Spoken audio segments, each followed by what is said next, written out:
Deməli, yenə də RFO 8-ci sinif 6-cı sualın izahına baxaq. Belə bir deməli sapdan çubuq asılmışdır və çubuq tarazlıqdadır, çəkisiz lincdir və lincin bir tərəfindən böyük M kütləli cisim, böyük M kütləli cismin kütləsi 2 kiloqram, digər tərəfindən M2 cisim asılmışdır. Bizdə sapda yaranan gərilmə qüvvəsinin nə qədər olduğunu istəyir.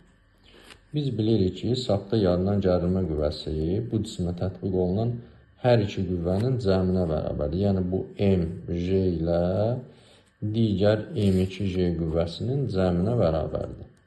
Bu J qüvvə ilə bu qüvvənin cəmidir.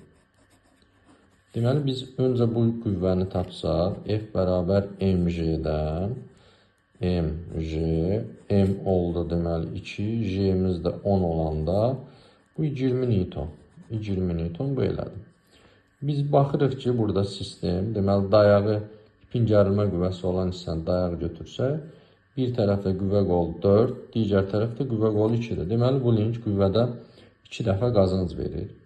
Qüvvədə 2 dəfə qazanc verirsə, deməli, kiçik qola təsir edən qüvvə, böyük qola təsir edən qüvvədən 2 dəfə böyükdür. Deməli, bu cisimə böyük qola təsir edən qüvvə 20 Newtondursa, kiçik qola təsir edən qüvvə isə, yəni M2J qüvvəsi 40 Newtona bərabərdir. Deməli, biz buradan gərilmə qüvvəsini tapsaq, T bərabərdir 40, üstə gəl 20, bərabərdir 60 Newton. Cavab 60 Newton olacaq.